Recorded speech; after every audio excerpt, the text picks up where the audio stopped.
আসসালামু আলাইকুম। আমি ডক্টর ইয়ার নাইমুজ্জামান নাইম আপনাদেরকে স্বাগতম জানাচ্ছি। আপনার ফুটফুটে ছোট্ট সোনামণিটির রক্ত কমে যাচ্ছে। ডাক্তার দেখানোর পরে আপনার ডাক্তার বলেছেন যে আপনার বাচ্চাটির রক্ত স্বল্পতা রয়েছে। রক্ত স্বল্পতা বলতে আমরা বোঝাই হিমোগ্লোবিনের পরিমাণ কমে যাওয়া।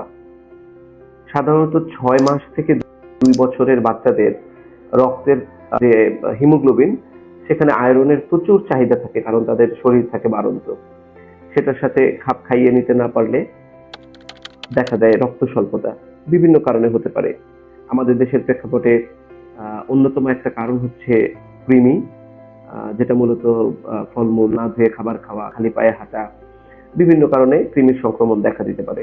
সেই সাথে খাবারে যথাযথ পুষ্টির অভাব এবং আয়রনের ঘাটতি, মায়ের বুকের দুধ খাওয়ার সময়টাতে মায়ের বুকের দুধ না খাইয়ে অন্যরকম ফর্মুলা খাবার অথবা ঘরে তৈরি বিভিন্ন খাবার খাওয়া, এগুলো কারণ হিসেবে দেখা দেয়।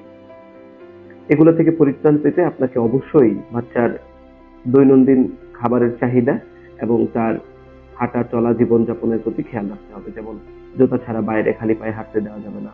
সেই সাথে তার খাবার, বিশেষ করে কাঁচা শাক সবজি অথবা ফলমূল গুলোকে ভালোভাবে ধুয়ে তারপর তার সামনে দিতে হবে এবং খাবারের মধ্যে নিশ্চিত করতে হবে পর্যাপ্ত পরিমাণ মাছ, মাংস, ডিম, যেগুলোতে আয়রন কন্টেন্ট বেশি থাকে, যেমন মাছ, মাংস, ডিম, কলিজা, তারপরে হচ্ছে আপেল, মাঝে মধ্যে সম্ভব হলে ডাবের পানি, এগুলাতে আয়রন কন্টেন্ট বেশি থাকে, যার কারণে এই খাবারগুলা বাচ্চাদেরকে খাওয়াতে হবে।